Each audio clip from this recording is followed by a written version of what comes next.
joint venture show. Lil Wayne, of course, greatest living rapper. Thank you. I welcome you. One of my best friends in football, Mr. Bart Scott, joins us. Yeah. Can't wait. Let's go. Welcome to another episode. I don't know what the last time you had a real job, but have you ever been fired? I was the first person off of the second season of Masked Singer. I was the first contestant off.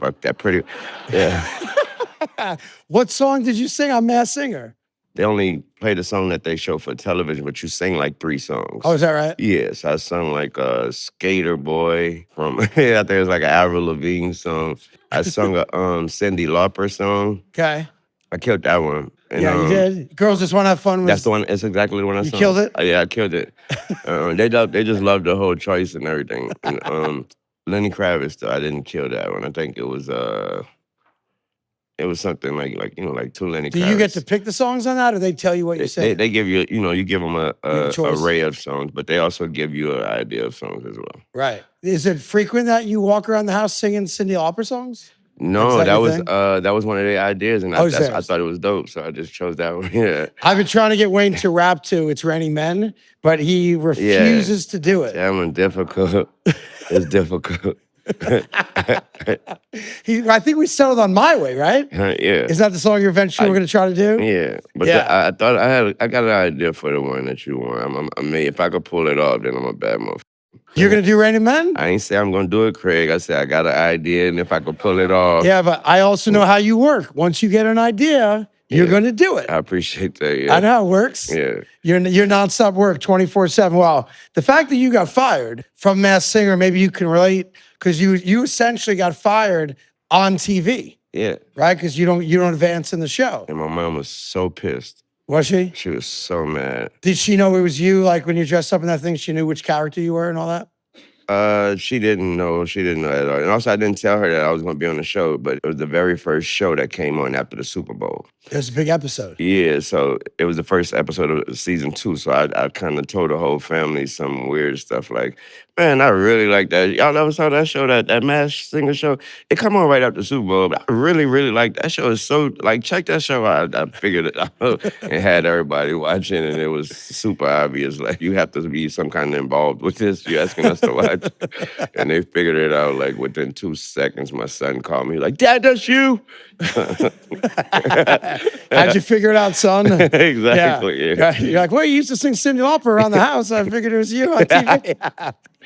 You keep a lot of stuff from your mom. It seems like you surprised her with a lot of stuff. Yeah, well, our next guest on the Joint Venture Show, let's go. Sadly for him, got fired this morning. But he didn't get fired on TV like Ryan Clark did. And Lil Wayne did. And Lil Wayne did. But he did get fired walking into a radio show. I welcome you, one of my best friends in football and a great guy, Mr. Bart Scott joins us. Yeah.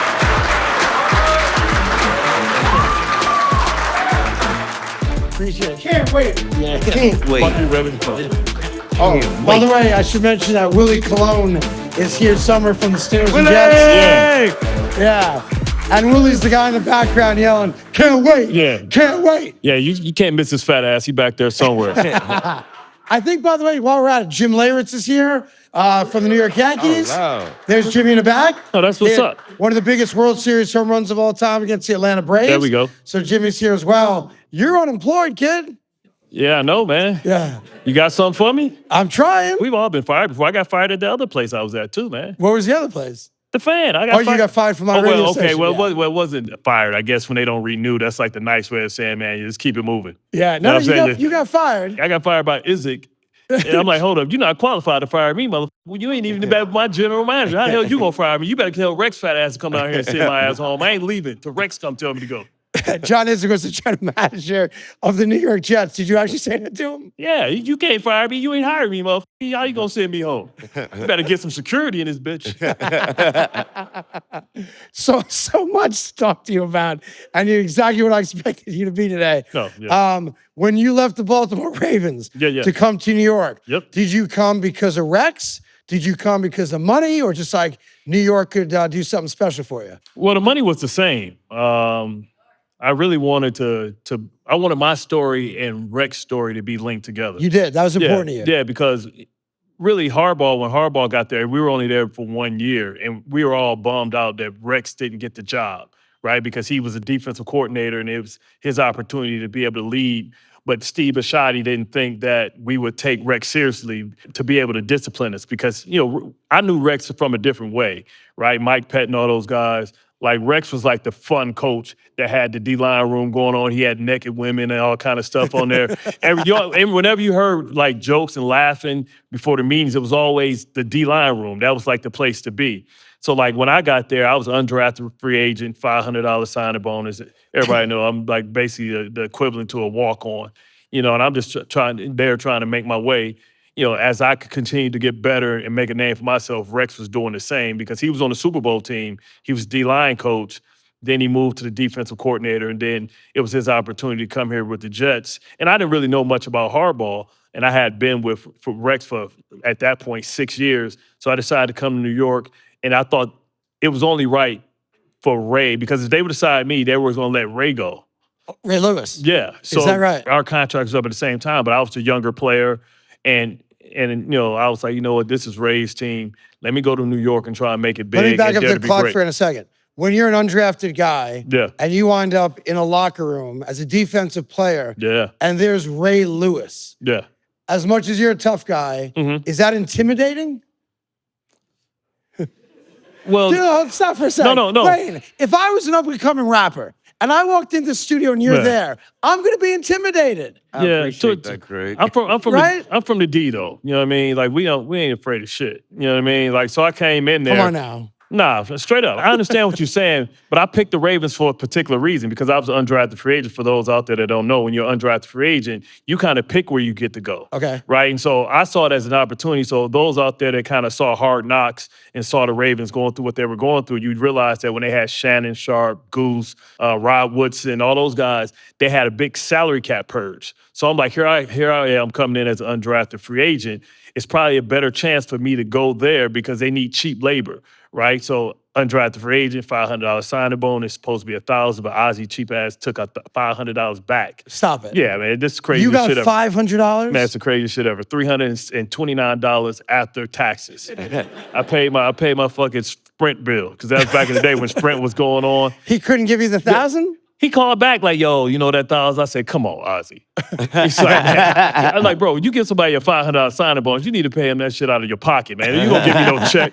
It's funny because I cashed my first NFL check actually at a check cashing joint, like with the Western Union, the plexiglass and shit. Man, they held that shit up to the light like 5 times. Like, man, what the man? Come on, man. Come on, dog. This cap. Like, man, how would you like it? Singles? Singles. I never knew that story. Yeah, man. Yeah. $1,000 to down to $500. And he called back and he gave the other $500 to Will Demps. Yeah, so it's like we split my 5 so he can get another sucker to come.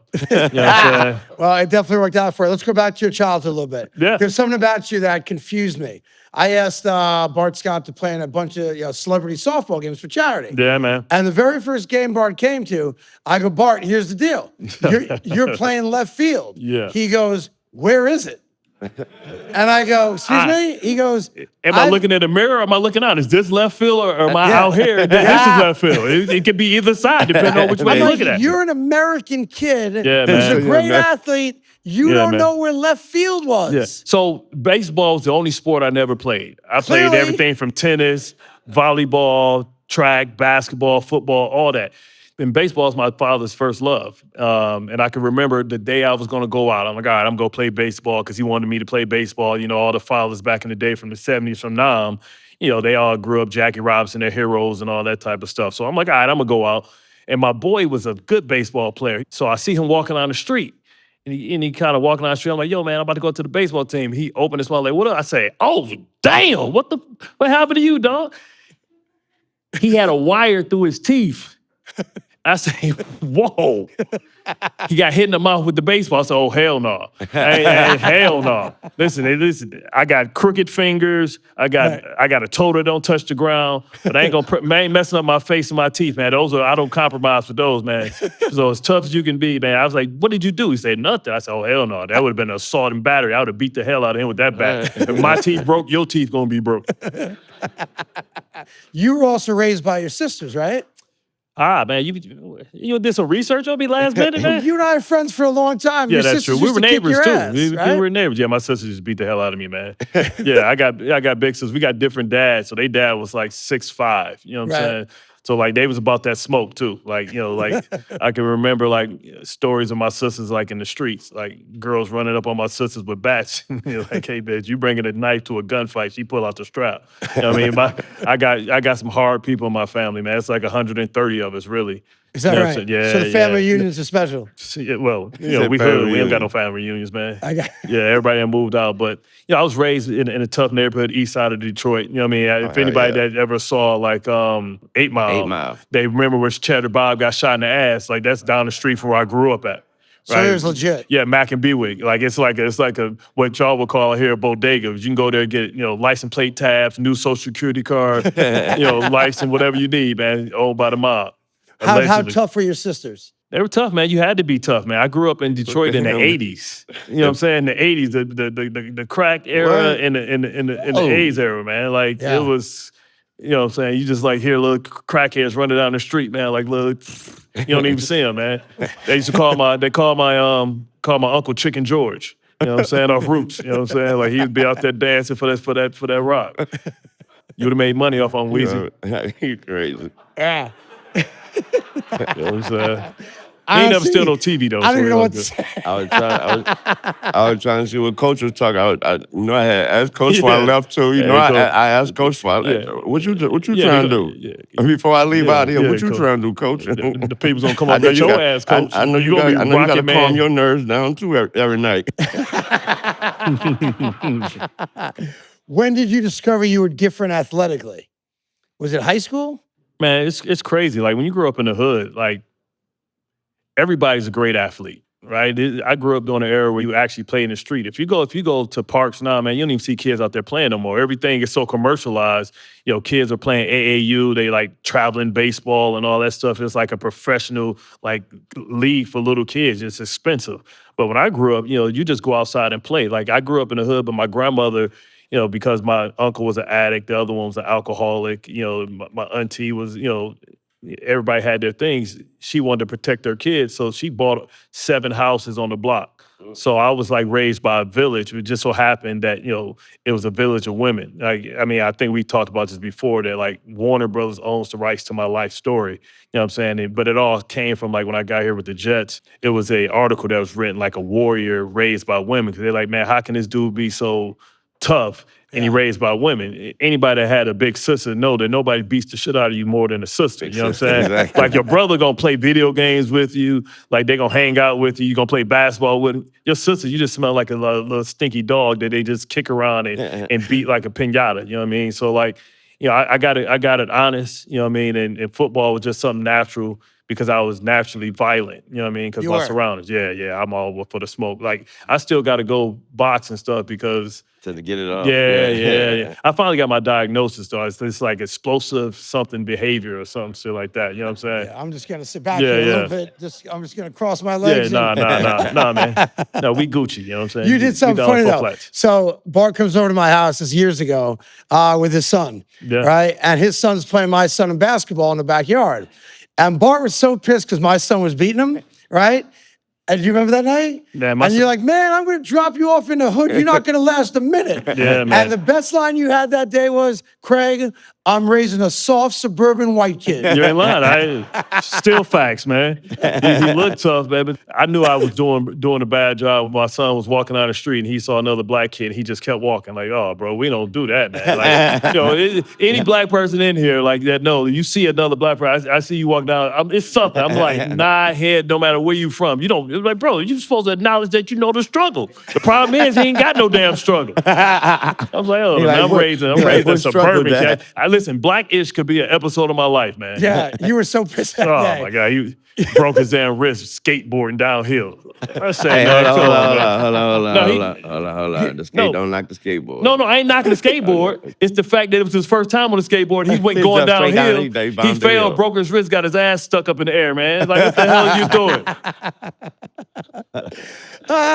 How long did it take you in Baltimore to realize and recognize you were good enough to not just play for the NFL, but play for one of the great defenses in NFL history? Yeah, I mean, it was intimidating. Like I told you, I learned a lot about Plexico. Plexico's maybe a year or so older than me, maybe 2. And I can remember my first game. And oddly enough, my first game was against the Steelers. And he was with the Steelers. So, you know, like anybody that know, the Ravens and the Steelers rivalry, and Willie know it back there because me and Willie used to go at it. Like, it's probably the most intense rivalry, physical rivalry I was gonna say in physical. football. Ooh. I mean, I'm talking about, I've seen like Ben break his neck, his nose, stuff it up with tissue. Yeah. Like, we broke one of their players' back on purpose. And like the next game, like I'm sorry? we broke his back. Go ahead. So- Tell us that story. Oh, so like on kickoff, right? We used to have this thing like when you used to be able to have wedges and stuff, right? Like you could put like your biggest guys there and you got to be a wedge buster. That's kind of how I got in the league.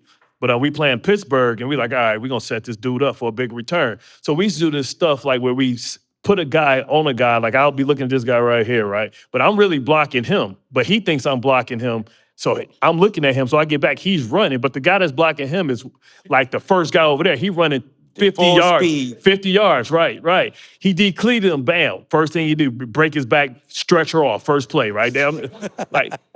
He walked again. Now it's okay. Like he cracked the vertebrae, right? So like they carry him off. I think Willie was there. And then so next time we playing them, they set us up for the same thing. And the person that did, his name was Nakamura. I don't know if you guys remember. He was like a safety from Cincinnati. I don't know. The person back he broke was his roommate from college. Oh. You know what I'm saying? Yeah. But they got his ass back the next game, carted his ass off. You know what I'm saying? So the first game I'm ever playing is like against the Steelers. I don't want no smoke. You know what I'm saying? I don't know what's going on. But Plexo got into a fight with this dude named James Trapp. We call him Crazy Joe. Yeah, we call him Crazy Joe, right? And he ended up being like the chaplain for like the Atlanta Falcons. Say, this crazy motherfucker. He had to find Jesus because he was on his way to prison. He was gonna be with Rikers too. But him and Plex got in a fight. He slammed Plex and jumped up in the air and landed on Plex's chest like Bruce Leroy and twisted, right? Plex pushed him off, got up, punched him in the face. Both of them get ejected. I say, holy shit, what I got myself into? That's my first game, right? Ooh. I'm like, man, this is crazy. Like, they're like, you want some of this old man? I'm like, nope. You know what I'm saying? I had to warm up to the Pittsburgh and the Ravens rivalry. But I was always crazy, right? So, like, I was physical. They know I'll hit anybody. That's kind of how I got my way there, being an undrafted free agent. I just crash test dummy. You know what I'm saying? I'll run down and hit anything. I actually got my start, like, on the short yardage goal line team. They was like, man, this dude is either stupid or crazy, but we can use it, at least until he run out of brain cells. People always talk about Ray Lewis. Was the Ray Lewis of today, was he the same dude when you first got into the league where locker room leader, a bit of a preacher, all that kind of stuff? Or did he change over time? Well, I didn't realize how young Ray was when I got there, right? Because I think he got in the league when he was like 20. So when I got there, he was only like, he was 26 or 27, but in the league, I had been watching him and admiring him, you know what I'm saying, from college. Felt like forever. Yeah, when I got there, like, damn, like 6 years, you see somebody 6 years, you're like, damn, like, because you got to think, I went through college, so I've been watching him since I was like in 8th grade. Right. What I say about Ray is, like, what you saw on Sundays, you got on Mondays. He practiced like he played, you know what I mean, he was intense, he was purposeful, you know what I mean, he was intentional. And like, so we respect him like that. But like Willie, like I'm sure it's like people in the league that like people like, oh man, Joey Porter crazy and all this stuff, or James Harrison crazy. But like Ray was probably the most teased person because there's just too much material out there. You know what I'm saying? Like we used to talk about his ball spot, talk about his gorilla meat in the back. You know what I'm saying? So like him and Jerome Bennett's probably the first people with Beijing, you know what I'm saying, with the extra black, you know what I'm saying? So we'd be taking our team pictures, we're like, we know Ray in the shade somewhere, because, you know, team picture, long day. You know what I mean? That sun get on that gorilla meat, that thing start leaking, you know what I'm saying? Who was that? Mary Giuliani when he had that Beijing running outside his face? Like that could be Ray sometimes. You know what I'm saying? So we used to have fun with Ray, man. Like, would he take you? Was he a good sport about it? Yeah. He was like, oh, he thought I was crazy anyway. So he was like, oh, like I remember one time, like me and him was arguing or something. He sold me out though. Me and him was arguing. And like Larry Johnson ran right past us. You know what I'm saying? like we had given up a 100-yard rush in like a year, 2 years. Larry Johnson ran about 50 yards. And me and him arguing about the call and shit. So we get in a meeting like, y'all be like, man, what the hell y'all doing? Like, I'm sitting on the field arguing with Bart. I'm like, this motherfucker, right? You know, threw my ass under the bus, man. How hard was it not winning the Super Bowl in Baltimore? It was tough, man. And oddly enough, it's the Steelers. They stopped us from going to the Super Bowl there. And then when I was at the Jets, it was just tough, man, because, we were a defensive team and, we had like Flacco was my quarterback, right? He won a Super Bowl, but he was a rookie, right? Then I had Sanchez and Sanchez was a rookie. You know what I'm saying? I used to have this running joke with Tony Gonzalez trying to figure out who played with the worst quarterbacks. You know what I'm saying? We used to have to say, name that quarterback. Like I played with Anthony Wright, a.k.a. Anthony Rome, Kyle Bowler. I played with Jeff Blake. Jeff Blake had like the Junior Whopper hands. He just dropped the ball. Yeah, he just dropped the ball, man. Like only person hands I ever shook that was smaller than Blake's was like Cat Williams. You know what I'm saying? I feel like he had 3 fingers. Like, damn, Jeff. Right there, with the rest of your hand. You know what I'm saying? Who else? Chris Redman. Oh, man. You had some bad quarterbacks. Meanwhile, Wayne roots for a team that's had generationally great quarterbacks. Yeah, I hate that, man. Like, they just get them and the Colts, like, just always get a decent quarterback. I guess it's Anthony Richardson or whatever his name is, Richardson. You had like 30 years with Rockstar Hall of Fame quarterback. Yeah, man. Right? That's what's crazy, though. They should have way more championships with that, man. Like, exactly. I shout the same thing, bro. You go from Favre to Rodgers to Love. You know what I'm saying? And you 2? 2? One each. 2? That's it. That's second that emotion, yeah, brother. man. But you think Jordan Love's going to be the guy that brings you a third, right? I hope and pray. Yeah. Yeah. We were talking to Darrell Revis the other day, and Wayne's going to get mad at me for bringing this up. I got to bring this up. When you woke up a specific morning and saw the back page of the New York Post was that your head coach had a foot fetish. Hey, man. Did you know before that? I didn't, man, but we used to get our pornos from the barber, our barber, you know what I'm saying? That's when DVDs was out, you know what I'm saying? I don't know if he was getting, Bigfoot.com. I don't know. Like, I love Rex.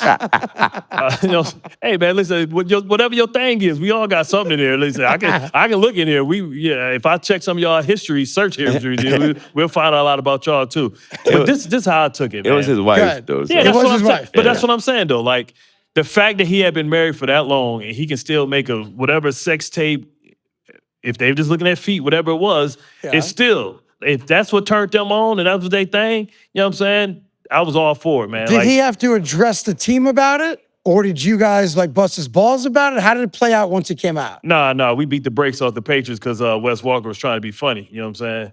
So but now that you say it, I vaguely remember that. He said something about it, right? Remember, he was like, oh, yeah, we're going to try and stay 10 toes down. You know what I'm saying? We're trying to keep one foot in front of the other. Like, he was just bit ass. Like, all right, Wes. Yeah. And then we knocked the hair follicles out. That's why he had to get the hair transplant. Yeah. You know what I'm saying? Yeah. Knocked the brakes off his ass. Yeah, so you guys do read the clippings sometimes, yeah? Oh, hell yeah. Man, anybody that say they don't hear that, man, like, it's fun. It was banter back and forth. You know what I'm saying? Yeah. Like, football nowadays, I don't recognize it, man. I can't be your friend. I can't shake your hand. We're not boys. Like, we go into battle, and you trying to take something from me that I want. I ain't got no love for you, brother. Like, it's all good. I mean, listen, I can relate to Joey Porter beating Levi Jones' ass at a craps table because it's on site. You know what I'm saying? Because it was times where I played the Steelers, and, like, they were just going to the playoffs, and we weren't. And then Mike Tomlin like, yeah, Bart, I ain't gonna give him to you today because we knew we had an open hit out on Hines Ward ass on site. No matter where he was, he was a cheap shot king, man. Yeah, sir. You bumped into him at a Walmart. Hines Ward on Yeah. TV. I saw him on TV today too. Got that big ass head, man. Big ass head. He got the hardest head. He smile like, yeah. All right, motherfucker. Did you actually dislike the Patriots when you were a Jet? And did Rex have to ingrain that into you guys or no? Nah, I mean, like when we got here, when I got here with Rex, the Jets had a good season with Brett Favre the year before, but he tore his bicep. Right. They were 8-3 with Brett, and then his shoulder went or something went right. Yeah, he tore his pec or bicep or something like that. But they weren't a bad team. They just needed some attitude adjustment. You know what I'm saying? I think they had imposter syndrome. You know what I mean? Like, I guess they bought into that same old Jet stuff, right? Yeah. So like when Rex came up, we came up from Baltimore. We was like, man, we always had smoke with the Patriots. You know what I'm saying? I mean, I got my biggest fine in my career from playing the Patriots. Like on Monday Night Football, and I threw the flag in the stands. You know what I'm saying? So not the smartest thing you ever did. Yeah, but that was on. They'd be on bullshit sometimes. Like the Patriots, like Argentina, they was getting away with some bullshit all the time. You know what I mean? Like, all the refs weren't they from Argentina as well? I think so. Yeah. Yeah. Did you see what was ahead of FIFA you saw when he scored? He's like, oh. Hey, hold on, you're supposed to be neutral. By the way, Wayne, you went to one of the World Cup games, didn't you, this year? I did. And you thought it was awesome. It was amazing. It was actually absolutely amazing. Yeah, American fans are different than European fans. Like, we don't have the same kind of good time. Yeah. Like the way soccer fans have, or like World Baseball Classic. I'm so happy them Argentina fans they must didn't read like their scouting report. They thought they can go to Wakanda, aka Atlanta, and talk to the black people. Got that ass whooped. I was like, damn. You gotta pull that in Ohio, man. You can't talk to black people in Atlanta like that. That's how Argentina. That's how they are, man. Got that ass whooped. I say, damn. Yeah, they figured it out. Yeah. Were you a Jet when Geno was there or no? Nah, man. You were gone by then, right? Once again. Yeah. Everything that bad happened on Willie's watch. Ain't that right, Willie? That's Willie's I think quarterback. That's Willie's first year. Yeah, that's Willie's. When he got cracked in the mouth, right? Mm-hmm. Have you seen locker room violence? Like the way we saw with IK punching him in the mouth? Oh, man, I've seen guys get their ass whooped all the time. You know what I'm saying? Happens a lot? Yeah, but nobody get their jaw broke. Geno got a weak-ass chin. You know what I'm saying? You got to tuck your chin, man. You tell he ain't never been in no fight. He must have been talking stuff and had his chin up in there. You know what I'm saying? You don't owe nobody no money, don't have your chin tucked. You never know. Sneak shot. Over $500, by the way. Hey, it's the principalities of it, man. You know what I'm saying? It's like Big Worm, man. Now, playing my emotions, Smokey. How soon did you know when you got into the league that you might want to have a career on TV and radio after football? I didn't. You know what I mean? My background's in finance, right? I'm an econ guy. You know what I'm saying? So I thought I was going to go. And I did work for Morgan Stanley for like maybe 5 years, a little bit. Yeah, I used to go do financial literacy programs. That nigga say 5 years a little bit. That ain't a little bit, man. I mean, I didn't think I was going to go into it, but I would just be me. You know what I'm saying? Yeah. Where I'm from, we joke on everybody. You got to have thick skin in the hood, man. Like, they going to mess with you about everything. You know what I'm saying? So either you got to be the funny dude or you got to be the dude that can fight. I was a little bit of both. Right. You know what I mean? So it's like, whatever. When's the last time you got in a fight? I think college. Yeah. We beat somebody, beat some dude. Like, we, fraternity dudes, they be reckless, out of the pocket. Ain't that right, Willie? Just thinking they running stuff. And then, like, the thing is, like, Willie's a Q. And, like, Willie, ain't that? Yeah, Willie's a Q. So, he probably got on some gold thongs on right now. He just left his boots at home. Willie. But, like, it put football players in a tough position. Right. Because, like, who are you loyal to? Exactly. Your fraternity or your teammates? You know what I mean? So I think the last people we got into it with was like the Sigmas or something. Like fraternity forever. Yeah. Fraternity forever. Yeah.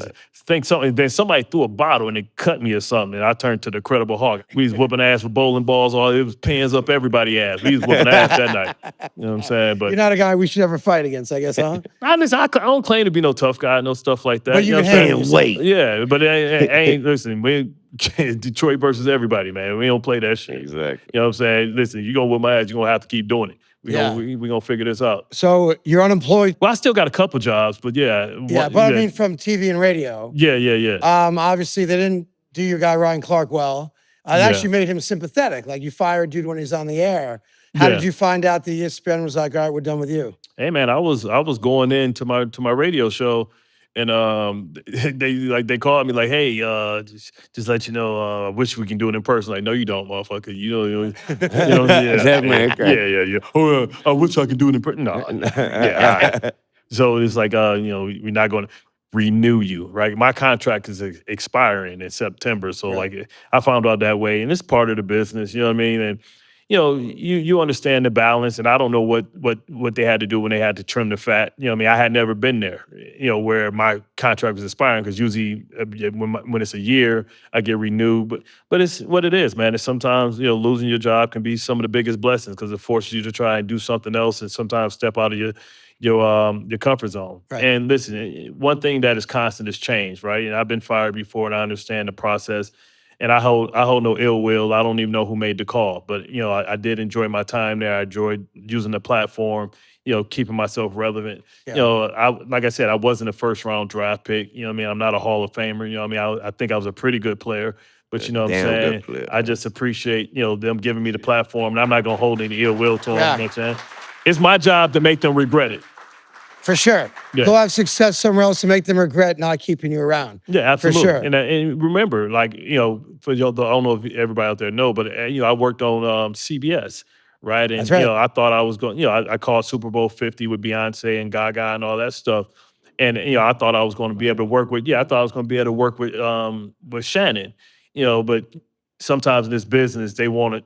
Or at least back then, they want. It was the NFL today, right? Yeah. They want they want shows to look a certain way. White. Right? Yeah, you know what I mean? You can't have too many of us. And like me and Shannon are similar. We represent a certain type of demographic. We both like funny, loud, loquacious, all that type of stuff. And I never got the opportunity. So, when I think Tony Romo left, Tony Gonzalez got tired of flying from LA and I lost that. But so because the problem with that show is they want you to give a quote in about 8 seconds. Yeah. And I said this about Shannon also, because I think Shannon's really funny and really good on TV. But you can't ask Shannon Sharp or Bart Scott to do their thing in an 8-second clip, which is why the Saturday meetings, you guys were the best. Yeah. Because you could expand upon your thought, be your funny selves, and tell great football insight. But now you're on TV at 12 o'clock, you only got an hour. Yeah, and Boomer and everybody can steal my notes and use it for themselves. That's right. The white man's been stealing from you for a long time. That's what I keep saying. Before we get to Wayne's one big question for you, there's a psychological test that's out there. Okay. And the question for both you guys is, which urinal do you use? And I'm going to hold it up. All right. I'm going to show you guys. They're like the ACT. Okay. And apparently there's a wrong answer. Now, I'm not sure the last time you went in a public urinal, so pretend like you have. Oh, yeah. I right? get it. Yeah, no doubt. Okay, what's the right urinal to use? You're supposed to go every other. I'm telling this motherfucker to move. Hey, man, wrap that shit gotta up. go. Wrap that shit up. You go pee in the stall. And sit down, too. Wayne, are you doing the same thing, or you gotta pick one? I'm going to use the one with the door. Yeah. All right, I think that's the right answer. You know how you white guys be meat washing. You know what I'm saying? No, I don't know, Bart. I used to have a coach who's come in and talk to us when he's coming out the show. Like, bro, what the fuck? What you doing, man? Coach Dunkelberger. Too. Y'all like to talk too. Yeah. Like Excuse we me. peeing. Like, bro, I got my dick in my hand, my nigga. I'm not really trying to have such a conversation right now, bro. Allow me to say this. Nah, on behalf of white people. What's up, Bart, man? Do you know I'm just exactly. you crazy, Thank man? you, man. Oh, No shit, hand- Weezy, Tunchi, what up, boy? Ain't no handshaking in the see urinal, what's bro. up? Get a straight head now. I've never asked someone to have a conversation at a public urinal, Wayne. Other white people might I have. didn't say you. Oh, thank you. I get a hall pass. All right, before we let Bart go, you have one more from Wayne. This is a very important question from Wayne to you, Bart Scott, and you have to answer. Go ahead. There was a story that you stole a guy's soul in the game before. A Steelers player. Was that true? Oh, that's funny, man. Like, Willie got to tell that one, man. No, you got to tell that one. No, Willie, come on up here. Willie. Y'all want to hear Willie tell the story? Because I've only heard it from my perspective. Willie was actually the team that we were playing. So Willie knows this story. First of all, I love Willie to death, man. But we used to have so much fun playing against the Can you Steelers. sit in the middle there? Those are the games that you. good. Those are the games that you remember the most, man. Like the wars and the battles. When you look at somebody, and you see like people that got the same philosophy that you love, right? That's one thing I loved about the Steelers and that I missed when I went to the Jets. That every Steeler could have been a Raven, and every Raven could have been a Jet for the most part. You know, We everybody never was wanted to physical. be a Raven. Okay. Why y'all let Bart come over here with all that white? Because I look like a roll of toilet paper. Because I'm pure. Look like an R&B singer. You look like that motherfucking chessboard that you get when your mama can't afford a real one. This is what we do all day. That's the part. Bart was the type of player, real talk, if we could be up 10, down, it don't matter. He would not stop talking. One time, we're beating them. This is when I think James Harrison had a big Monday night game. We're going off on the Steelers. We're whooping them. End of the game, I'm looking at the clock. We're about to go home. Bart's still talking. And I looked at Bart in the middle. I was like, dog, I don't know what we're talking about no more. Stop talking to me. And he was like, whatever, fat man. I'm just like, I'm like, bro, we're winning. At some point, you got to stop. He's like, whatever, fat ass. I'm like, all right, dude, get it together, all right? Willie used to get so mad because I could always tell when he was pulling. Yeah. I'll be in my stance. He'd be like, Willie's pulling. I'm like, shut up, Bart. He'd be like, whatever, fat All right, ass. so Wayne asked a question about you taking another man's soul. We have the Pittsburgh version of it and your version of it. Give us your version first, Willie. Yeah, man. So we had a fullback by the name of Kreider. Dan Crowder. Dan Kreider, yeah. And it was Monday night, and we had this play. It was 22 and 23 doubles, pretty much an ISO, whatever. And Dan was our fullback, and he was tough. Like, Dan was no stocky, you know, he's built for it, tough. And we ran the ball right at Bart. And I heard it. It sounded like a car crash. Literally, it was like, and so Dan gets up, he get back in the huddle, and Dan is not looking too good, right? So they call him to the sideline to kind of make sure he's straight. So Bart's over there talking his shit, talking crazy, talking crazy. So I'm in the huddle, and Dan is standing there right next to Mike Tomlin. And we're kind of just waiting for the next play to come in, and Bart's like, bring his ass out here. I'm going to knock his ass out again. So Mike Tomlin, being an OG, looking at Dan, this is his iron horse. He's like, you want some? So Dan was like, yeah, you know, don't get him, coach. And so they send Dan ass back out here again. And so we gonna run right back at Bart. Sure enough, same play. Yak! Like at this point, there's no more like Christian light talk. Like it's fuck your mama, your daddy ain't shit. We could do it wherever you like. It's real volatile, it's hostile, it's typical Steeler football versus the Ravens. And the play happens. Bart, I'm laying on the floor. And I hear Bart go, I told you I was gonna knock your ass out. And so we're now at this point as a team, I'm looking for Dan. Dan gets up, he's a little wobbly. We go back in the huddle. I look at Dan and his eyes are crossed. Like he's cockeyed. Yeah. And Faneca reaches over, he goes, I think you should take this one off. Just go back to the sideline. And then we never saw Dan Kreider after that. He was gone for the game. Wow. Bart knocked him out. So y'all want to hear my version Yeah, of it? well, your version. All right. Good. So from the Raven perspective, right? So like, you know, it's like 4-minute offense. Everybody remember old school 4-minute offense. Clearly the Steelers are going to win, right? You know, it's always tough to beat them in their house. We usually beat them at our house and they beat us at their house. So it's one of those like take the air out of the game, but I don't give a fuck. Like I don't give a fuck about none of them. You know what I'm saying? So like the play comes in, they run like a lead, right? So that's like down block by the guard, Willie, and out block by the tackle. And even though I was smaller than Ray, right, I was about that action. You know what I'm saying? I was like, I want all the smoke. So like Dan comes through, they run a lead, and I tackle Willie Parker. I say, man, this motherfucker suck. I say, he gonna get you killed, Willie. He say, fuck you, motherfucker. I say, fuck you, right? So it's like Monday Night Football, so it's one of those TV timeouts. Mm-hmm. So I was always known that whenever there's a TV timeout, I always walked over to the opponent's team's bench. And this is why I fuck with Mike Tomlin. So I'm over there like, man, you suck, you fat motherfucker. Bring your bitch ass back out. He like, fuck you, motherfucker. He talking like that. Mind you, there's mics all over this field. Yeah. Right. Like it's everywhere. I mean, they got the boom over the guys. They're doing everything. And Bart talking hella shit. And we can hear it. It's all he's been on the field. Bart's the loudest. I'm like, Bart, shut up. But he's still talking. So I'm sitting there and Mike Tomlin is listening to us argue. So Mike Tom, I'm like on the field, so I'm here and Crowder's here. So I'm like, man, fuck you. You suck, you motherfucker. You weak as hell with that punk ass neck roll on your neck. You a bitch. So he like, So like Mike Tom listened to him. I'm like, man, coach, put his bitch ass in. I bet you I'll knock his punk ass out.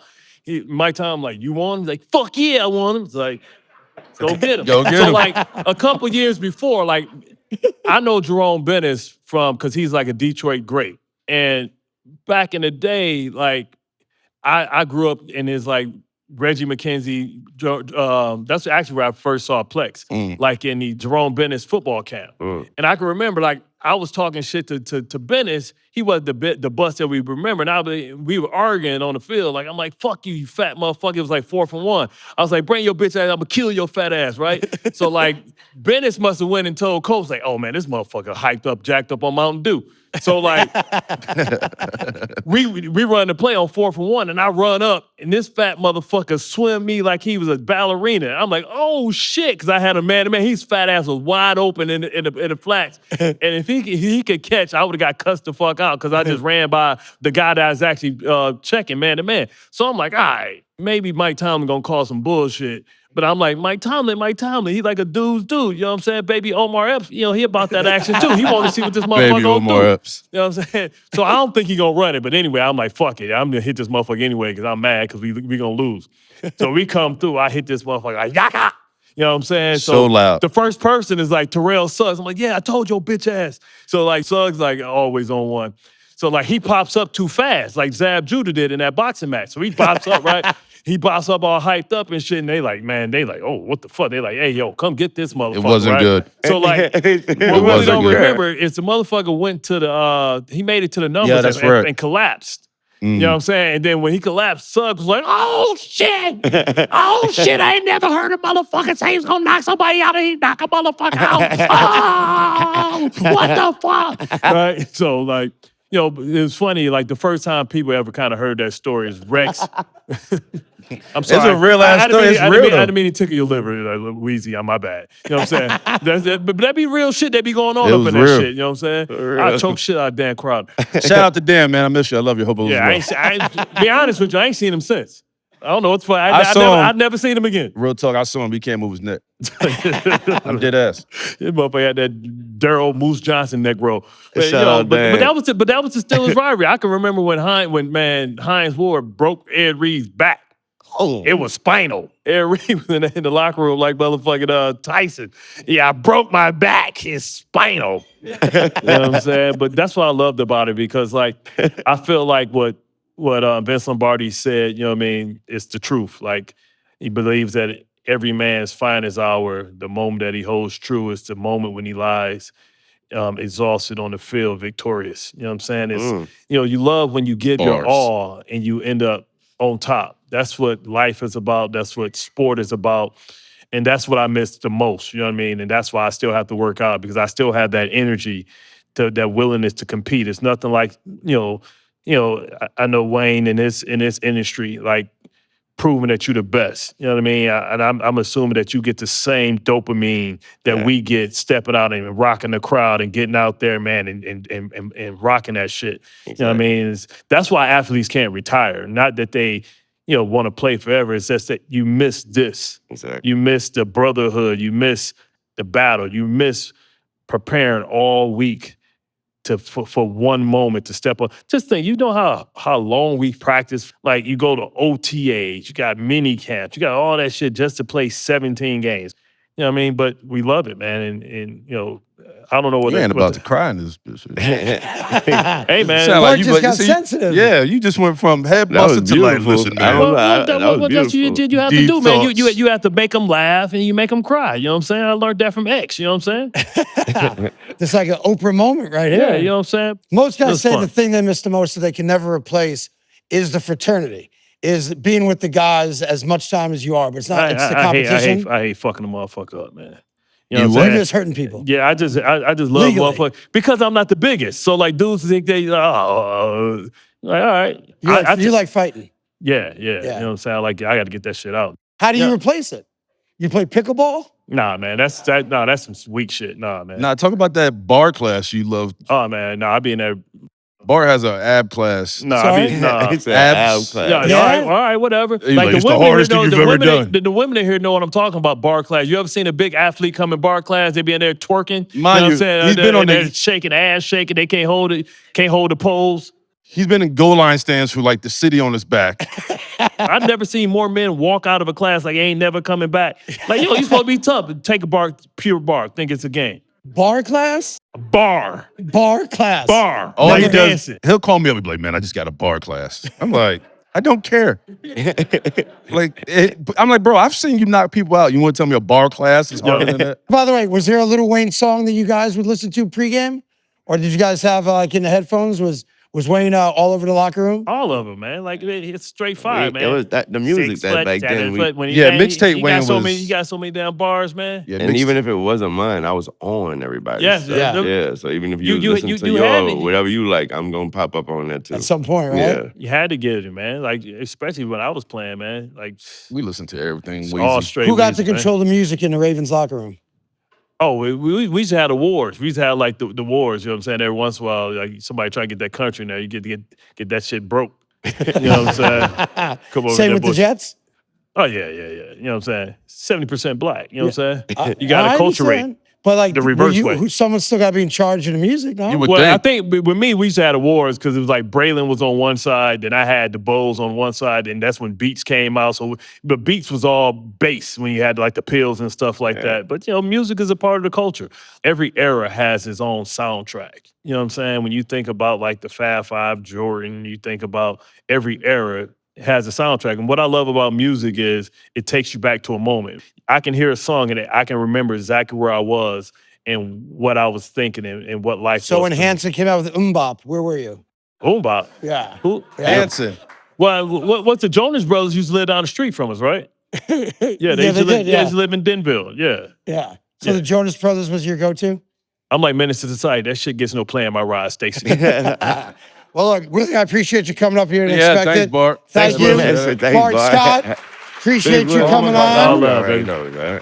And appreciate all you guys coming out to check out the Jordan Venture. Wayne, you have any last things you want to say to the crowd or to everybody watching? I appreciate every single one of you. Thanks for being here. Lil Wayne, everybody. Give it up for Weezy!